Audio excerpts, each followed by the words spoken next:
Hey, this is Ben from Lifted View, and I have Jason here from Uptoke. Thanks for joining us today. My pleasure. Thanks for having me. So, Jason, you're here today because you're really the vaporization expert. And Thanks. We had the fortune of meeting you, Davis and I don't know, probably what, 2 or 3 months ago. We reached out to you. We saw the cool stuff that you were doing out there in the vaping community. Really excited to hear about what progress you've made since then. But I know vaporization is a super hot topic right now. Everybody's trying to make the best vaporizers.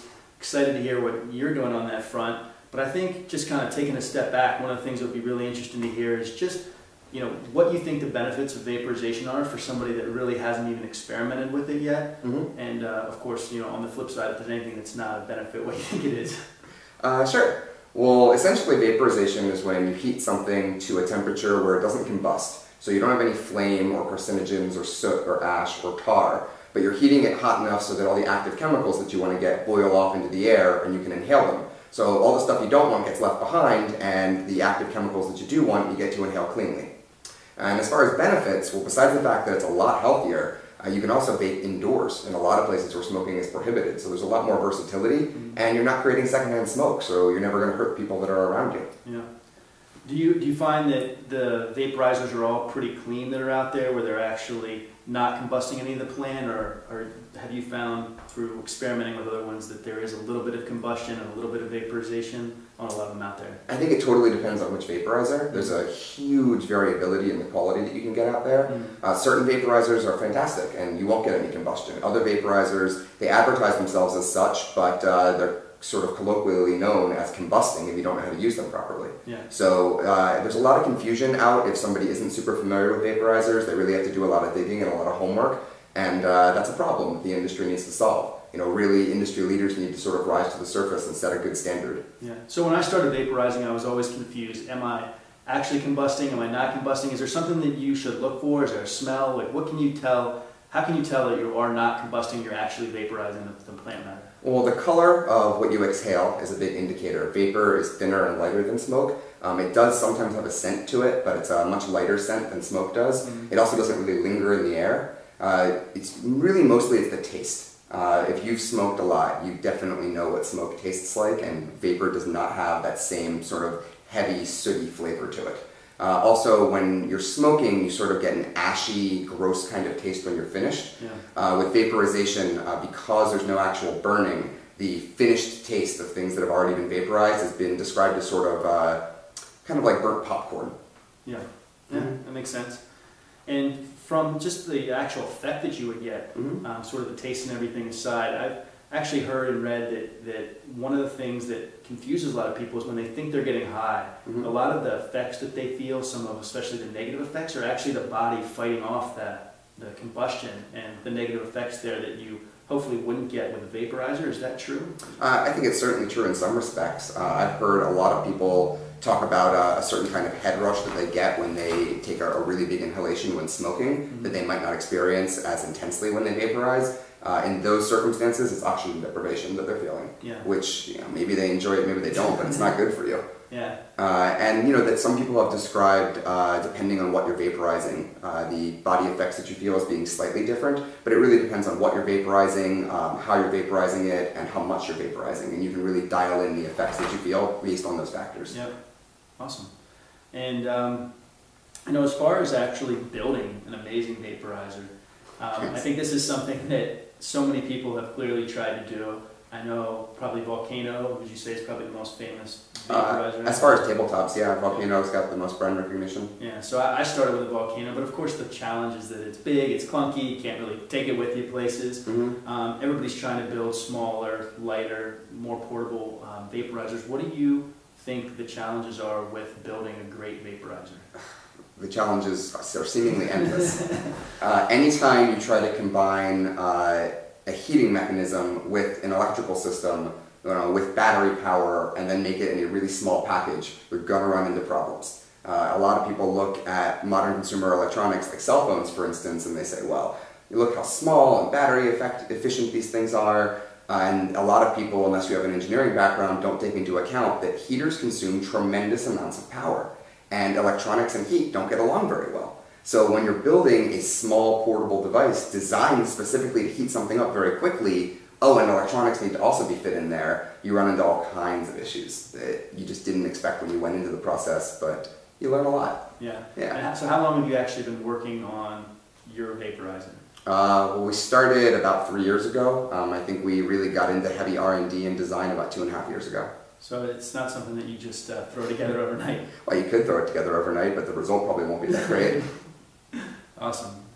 Yeah, well, we're definitely excited to see that. How long until it actually is going to be out on the market? The pre-order starts at uptoke.net this month, and units are shipping in early 2014. Wow, it's exciting. It's really exciting. I'm going over to China in January. Awesome. Yeah. So, you know, kind of taking a step back, I know I got ahead of ourselves there. I got excited. Ordered my vaporizer.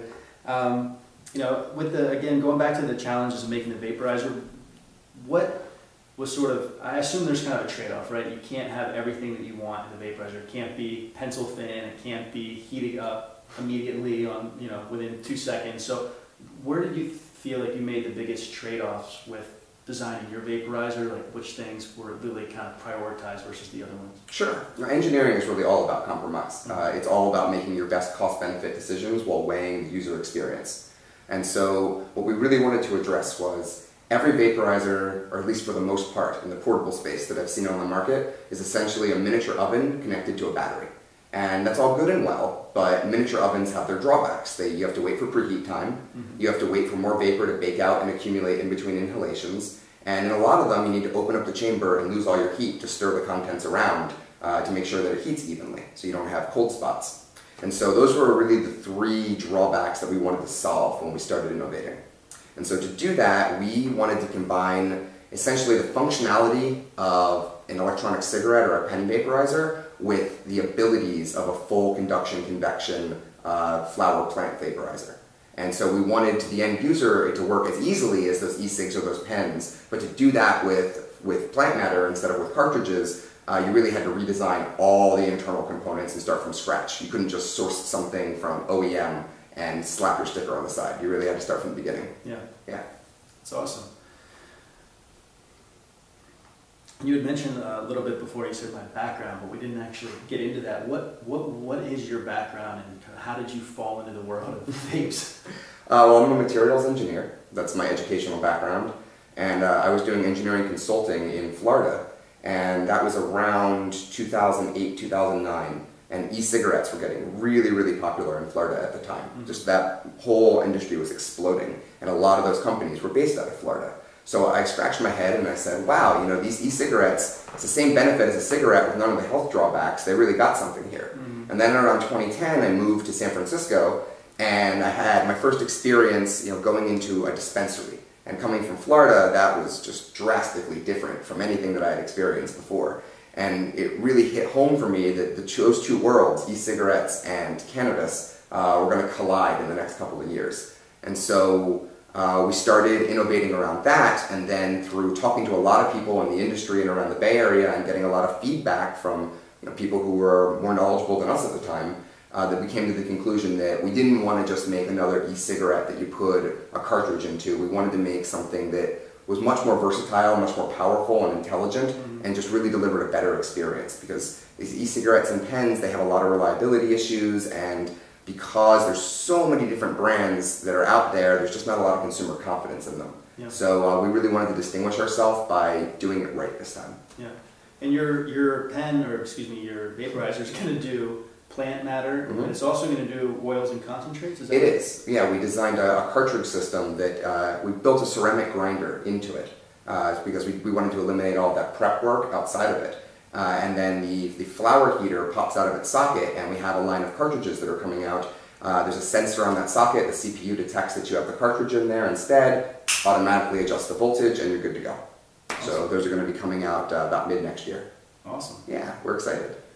So this is one of our favorite questions at Lift and View, because obviously this site is really dedicated towards, not just products, but advancing this movement forward. And the way that I see it is, one of the ways that we can do that is to be less quote-unquote druggy, to be, a little bit more thoughtful in the way that we approach smoking, and people just don't always respect cannabis in the way that they probably should. They just light up in front of their TV, they pass out, they eat Doritos, they fall asleep, and then they blame it on the pot, right? Mm-hmm. So, one of the things to me that's really exciting about the vaporizers is that it seems like it's really kind of taking it to a more medicinal level. Mm-hmm. And I'm just curious what your thoughts are on your vaporizer and yours in particular about how you think that's progressing the movement forward. Sure. Well, I think the industry as a whole is undergoing a rapid professionalization. You see not only laws changing, but you see a lot of VC money as well as angel funding coming into the industry. You see a lot of people who may or may not smoke themselves, who have nothing to do with the industry, who are coming in and saying, well, there's opportunity here and there's opportunity to do it in a responsible way. And I think vaporization ties in really well with the idea that the industry needs to not only professionalize, but it needs to do it while highlighting the idea of wellness and well-being. Mm-hmm. So everything that we address, whereas a lot of industries that already exist don't do this as much as they should, I think that sustainability needs to be on our minds as we develop products and services in a growing industry, because right now the cannabis industry is the fastest growing industry in the United States, statistically speaking.